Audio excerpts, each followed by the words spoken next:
Well, welcome back to another edition of Random Gleanings. I'm Chris. He is Jesse. Jesse, it's been about 3 weeks since we talked. The Fed lowered rates 50 basis points, and it's gotten a little bumpy out there in market land. Yeah, it has. And so we're going to kind of talk about that, the time of the year that we find ourselves in as well. And so let's kick it off with that, seasonality. Tell me what you got there. So this is from our friends at Bespoke. One of the things that's very interesting about this time of year, it feels, almost kind of creepy, kind of, we need to be selling. It's before an election, et cetera. Our friends at Bespoke share this is actually one of the best times of year to be buying, not selling. So it's important to not only note the seasonality, but also, the Fed cut rates 50 basis points. Here's our buddy Jay. Jay has been pretty positive. Jay shared back in the end of September that our goal has been to get price stability without the painful rise in unemployment, right? Which is what they expected. He himself, I think, was speaking as to the likelihood of that pain and whether it's their own navigation or the American consumer or the printing press or whatever that has stayed us from going into recession. We have not, and I think now he feels like he'd like to deliver that soft landing that we all would like to have delivered. Yeah, it's clear Jay wants a soft landing. In fact, he goes on to say, we don't believe that we need to see further cooling in labor market conditions to achieve 2% inflation. And to this point, they have had pretty strong unemployment numbers. In fact, the unemployment numbers have come down the last 2 months.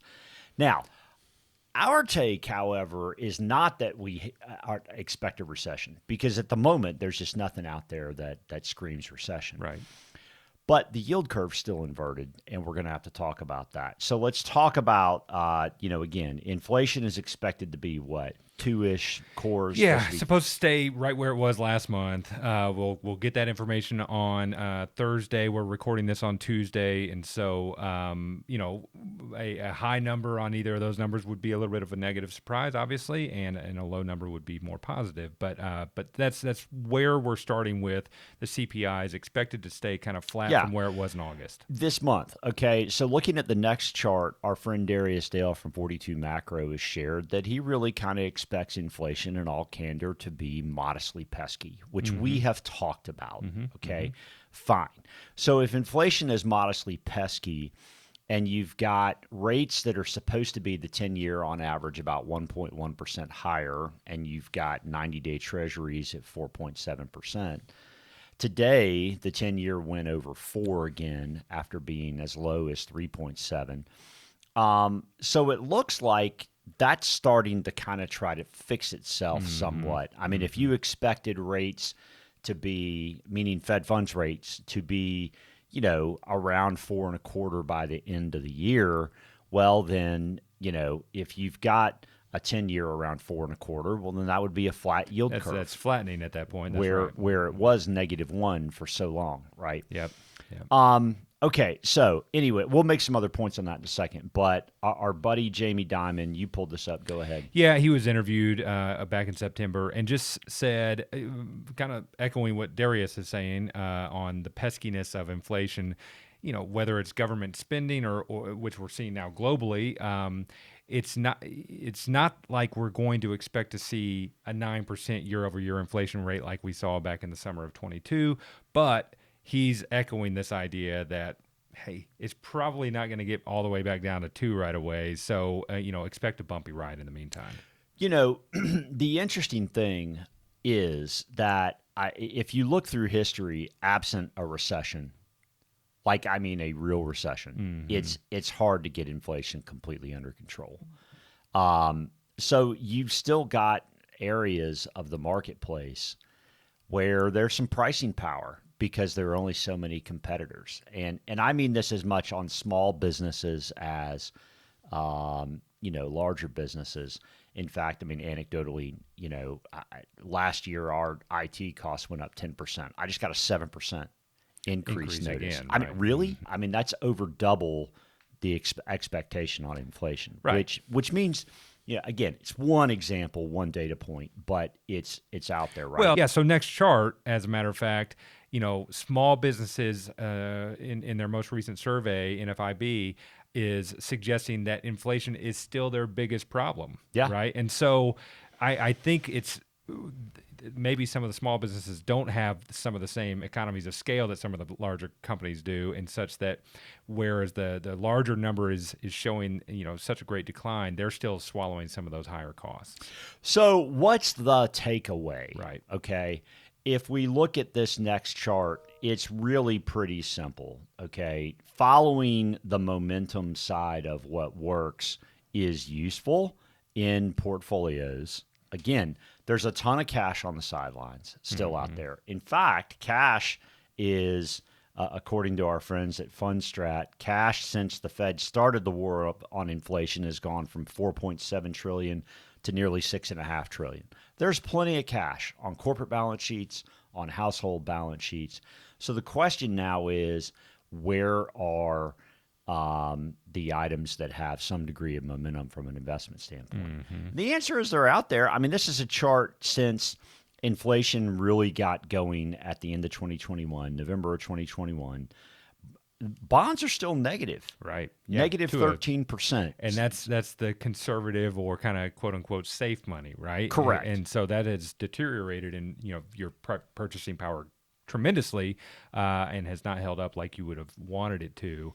Whereas stocks, to your point, as to businesses having some pricing power, which is the purple line, right, that's global stocks, have been up 13. Yep. And then blue line is gold. Yeah. I mean, gold has had the momentum. There's no question. And there's some varying reasons for why, but all that really matters is it's had momentum. And I think it points out that there's parts of the market to be in if the economy stays with some pesky inflation, is, hey, you don't need to just pull the cash, because in fact we know that's going to be negative from a purchasing power standpoint. Right. And so let's find opportunities for dollars that have a long-term projection to put them in the most advantageous spot. And if you look since December of last year, which happened to be when we bought gold, I mean, we didn't own gold that whole time, but I mean, gold is still up like 26% since this beginning of December last year. And then, stocks are up 20%. And the bonds are up, but I mean, they're roughly flat. And you can kind of see that line turn over a little bit because the yield curve has begun to somewhat uninvert, right? And these bonds have average maturities of 7 to 8 years, which means if they go up 1%, your principal goes down. Yeah. That's right. 7 or 8%. That's right. So that's not fun. So some headwinds there, right? So, okay, so the takeaways, plenty of cash. Takeaways, this is usually the best time of year to buy stocks. Other takeaways. I mean, the Fed is wanting to remain accommodating. Yes. Right? They do not want to see this thing go into a recession. Right. And so all three of those things are positive for some optimism around this environment right now. Yeah, and if you take technology out of the measure of the S&P 500, the market looks relatively fairly valued. I mean, if you look at financials, industrials, healthcare, which all, by the way, have done very well this year. Other areas besides technology have done well. That is a breadth story. It has. That's good. Yeah. It's very good. Yeah. We still wait for whether small caps do begin to appreciate. The theory is that, those things got crushed from a valuation standpoint, even though their earnings grew faster than their large company brethren. And it was because they're more dependent on banks and variable rates, right? So now if rates are starting to roll over, even modestly, right? I mean, as a percent decrease in rates, which is 20%, by the way, is that useful to small caps? And should it buoy the value? I mean, I would think it should, and then just a slight re-rating in their PE ratio would have a tremendous multiplier for them as well. Both. Exactly. Take mid-sized companies. You can put them in that camp. International companies relative to the U.S., and admittedly, they're more industrial than technological, okay?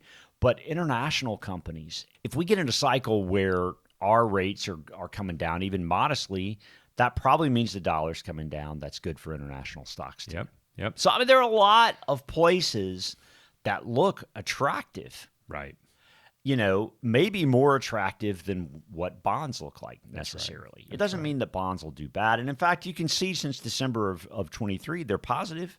That's good. Yep. That's good. Yeah, and I'll know. I mean, I know a lot of worry comes up around the election, but whether it was the Trump election in 2016 or the Biden election in 2020, the following years were both gangbuster years. They were. So, They were. There's a Republican and a Democrat, and those were not expected years to come, and yet here they were. And so, no reason to get totally negative around the election either. So what's your over under on when we will definitively know when we have a president? Oh my goodness, holy cow! I have no idea how to even gauge that. I'm going mid-December. Okay, all right. That's my a long best time. That's a long time. That probably makes for some bumpy days. It may, right? Mm-hmm. It may, which means you got to be thinking in that way in advance, right? That's right. But yeah. Anyway, we'll see what happens. Yep, that's right. Been watching anything?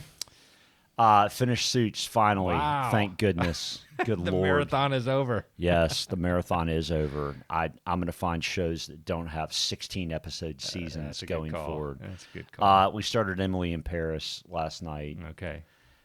It was that or Tulsa King, and my wife went Emily in Paris. Okay, fair So we'll get some Sly Stallone next, though. How about you?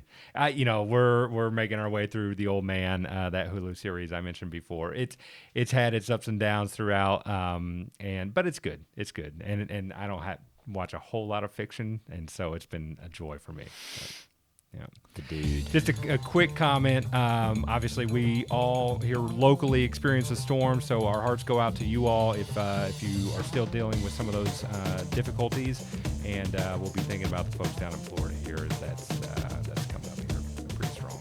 Yes, indeed. Thanks as always for watching, and we'll see y'all soon.